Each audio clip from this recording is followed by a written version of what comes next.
Hey, happy Monday, everybody. We've got 13 days, 13 trading days left in 2011. This is Tim Knight, of course, Slope of Hope. I'm calling this one my favorite shorts for reasons that will soon become apparent. Before we jump into the equity charts, just a very, very, very quick recap. I don't feel short term really strongly one way or the other about the market. I came into the day, as most of you know, long the diamonds, very big position, and short, I've lost track, like 60 plus, no, maybe 70%, a lot of positions. Didn't get stopped out of any shorts at all, naturally, on a day like this. Actually, today, Chipotle, CMG, got me again. But the diamonds got stopped right out.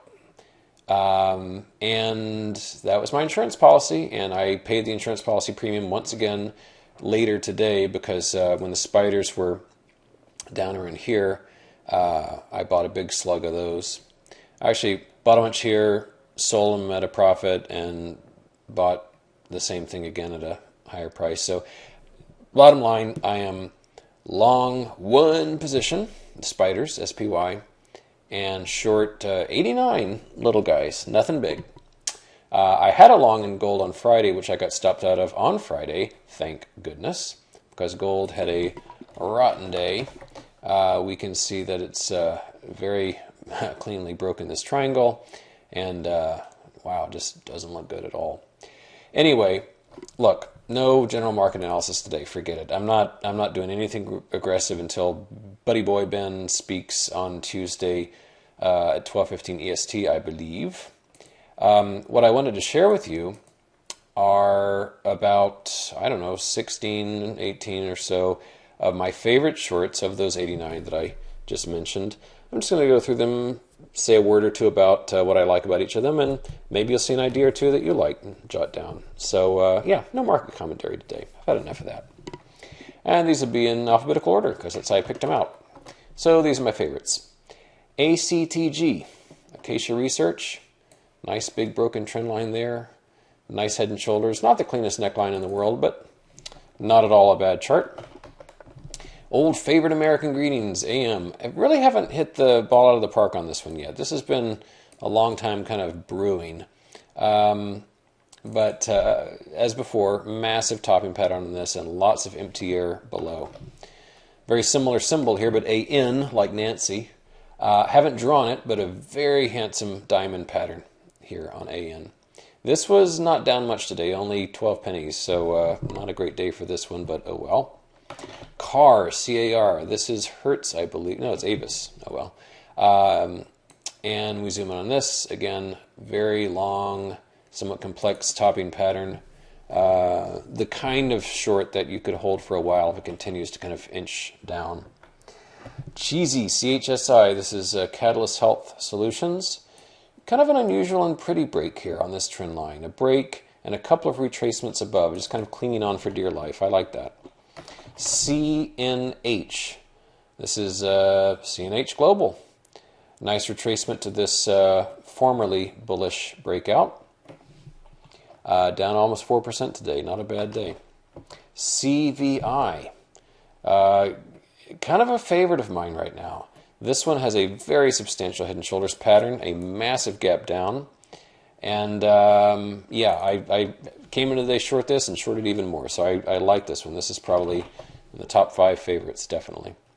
DFS, been mentioning this more than once. Did a couple of individual posts about this one. Nice diamond pattern, lower half of that diamond weakening. DLLR, DFC Global. Very pretty horizontal line here, holding back any upward price movement. And a nice break on a major trend line there. DNB, Dun & Bradstreet, if I'm not mistaken. Large right triangle. This is the kind of thing that could break next year.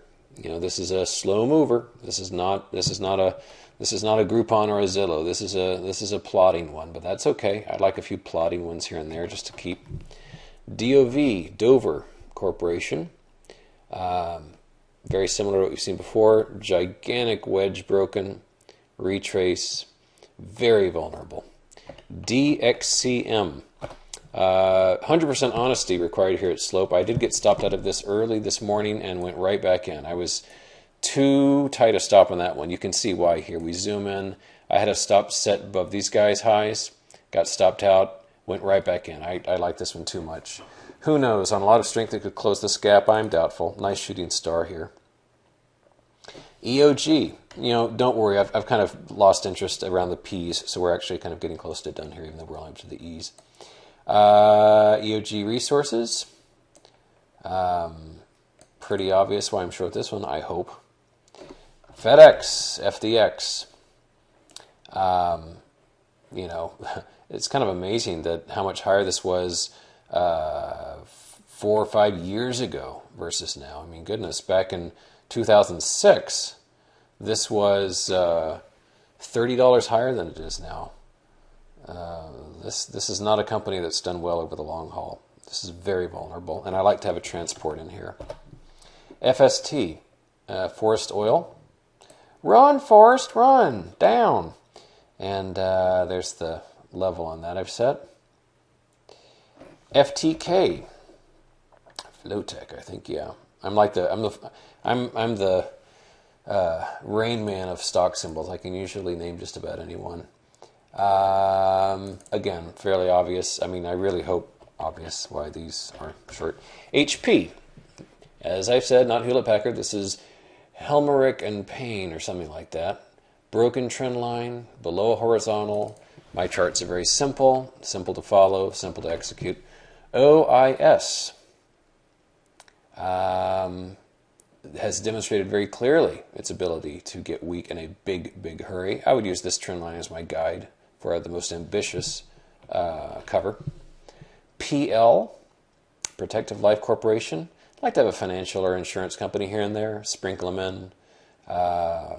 Clearly has shown its ability to collapse. We could see that again, especially with a pattern like this.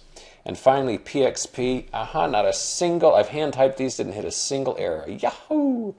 PXP violated this trend line here earlier. Could well do the same. And that's going to be it.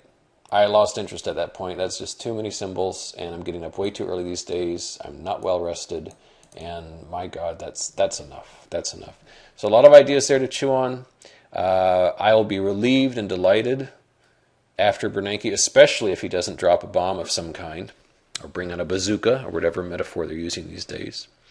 The ideal I'd like to see is for them to come out with pretty much the same statement they had last time and just kind of say, we're going to do our darndest to help with our dual mandates of, one, supporting our banker friends, and two, getting a really good job on Wall Street after this. Wait, actually, no, those aren't their mandates. It's like, what is it? Employment and low interest rates. Well, the low interest rates, they've nailed, yeah. Oh, wait, it's inflation. That's it. I lose track of these things. I'm naive, So if they basically say they're going to do their darndest, and the market will probably just fall. If, on the other hand, they make some crazy new announcement about buying $2 trillion of munis or something, I could have a crappy day just like I had a crappy Friday. So good Thursday, bad Friday, good Monday. If the trend continues, tomorrow will be bad. We'll see. See if we break it. I'm rambling. You're not. See you later. Pray for hope. Pray for the best. Pray for me.